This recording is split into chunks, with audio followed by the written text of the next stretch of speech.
இன்றைக்கி நம்ம பார்க்க போகிறது காய்ந்த அடியும் கிளையும் பெயர் பெறுதல். காய்ந்த தாவரத்தினுடைய பகுதிகளுக்கு என்னென்ன சொற்கள்லாம் வழங்குறாங்க அப்படிங்கிறது. காய்ந்த குச்சி சொல்லி, காய்ந்த சிறு கிளை விறகு, காய்ந்த களி வெங்களி, காய்ந்த கொம்பும் கவையும் அடியும், இது கட்டை அப்படின்னு சொல்கிறோம். அடுத்தது இலை வகை, புளி வேம்பு, இது ரெண்டையும் இலை வகையில் சொல்லுவாங்க. அடுத்தது நெல் புல் தாள், சோளம் கரும்பு, இது தோகை அப்படின்னு சொல்லுவாங்க. தென்னை பனை, இது ஓலை. அடுத்தது காய்ந்த தாளும் தோகையும், இது சண்டு. காய்ந்த இலைகளை சருகு அப்படின்னு சொல்கிறாங்க. அடுத்தது கொழுந்து வகை, தாவரத்தின் நுனிப்பகுதிகளை கொழுந்து அப்படின்னு சொல்கிறாங்க.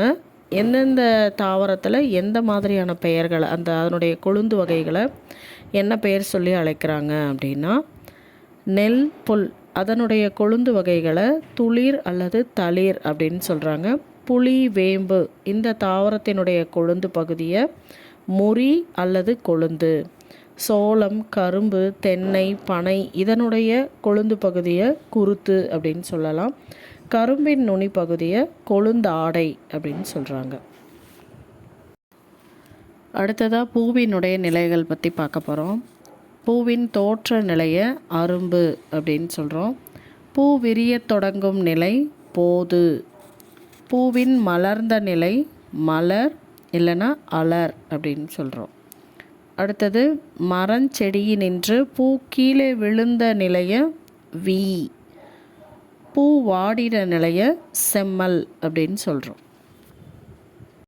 அடுத்ததாக நம்ம பார்க்க போகிறது யார் இவர். இவர் ஒரு தமிழ் ஆசிரியர், நூலாக்க பணிகளை ரொம்ப விருப்பமாக செய்தவர். சொல் ஆராய்ச்சியில் பாவாணரும் வியந்த பெருமகனார். திருச்சிராப்பள்ளிக்கு அருகில் அமைந்துள்ள அல்லூரில் திருவள்ளுவ தவச்சாலை அப்படின்ற ஒரு அமைப்பை அமைத்தவர். பாவாணர் நூலகம் ஒன்றை உருவாக்கியவர். தமிழகம் முழுவதுமே திருக்குறள் சொற்பொழிவுகளை வழங்கியவர். தமிழ் வழி திருமணங்களை நடத்தியவர்.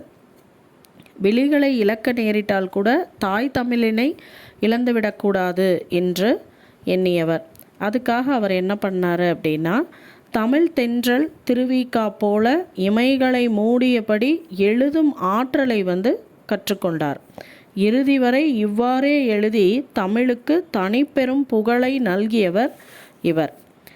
நிறைய நூல்களை எழுதியிருந்தாலும் இலக்கண வரலாறு, தமிழ் இசை இயக்கம், தனித்தமிழ் இயக்கம், பாவாணர் வரலாறு, குண்டலகேசி உரை, யாப்பருங்களம் உரை, புறத்திரட்டு உரை, திருக்குறள் தமிழ் மரபுரை, காக்கை பாடினிய உரை, தேவநேயம் முதலியன இவர்தம் தமிழ் பணியை தரம் உயர்த்திய நல் முத்துக்கள் அப்படின்னு சொல்கிறாங்க. அப்படிப்பட்ட இவர் யார் அப்படின்னா, தமிழ் திரு ரா இளங்குமரனார். இவர்தான் உலக பெருந்தமிழர் அப்படின்னு எல்லோராலும் அழைக்கப்படுறாரு. நம்ம இவ்வளோ நேரம் பார்த்தோம் இல்லையா, இவருடைய பெயர் தமிழ் திரு ரா இளங்குமரனார். பிஞ்சு வகை, தாவரத்தின் பிஞ்சு வகைகளுக்கு என்னென்ன சொற்கள் எல்லாம் வழங்குறாங்க அப்படிங்கிறது பார்க்கலாம். பூவோடு கூடிய இளம் பிஞ்சு பூம் பிஞ்சு அப்படின்னு சொல்கிறோம். இளம் காய் பிஞ்சு, மாம் பிஞ்சு வடு, பலா பிஞ்சு மூசு, எல் பிஞ்சு கவ்வை, தென்னை பனை முதலியவற்றினுடைய இளம் பிஞ்சு குறும்பை அப்படின்னு சொல்கிறோம். சிறு குறும்பை அப்படிங்கிறது முட்டுக்குறும்பை அப்படின்னு சொல்லுவோம்.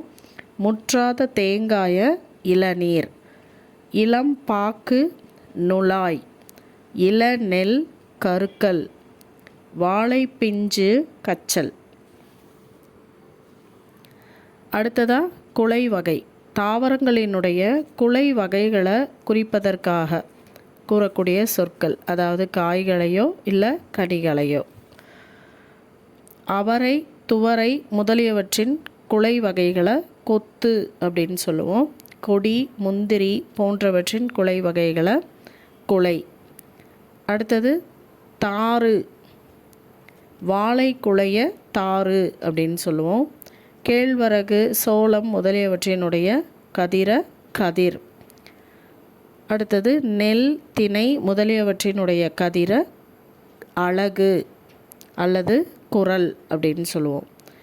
கடைசியாக வாழை தாற்றினுடைய பகுதியை சீப்பு அப்படின்னு சொல்லுவோம்.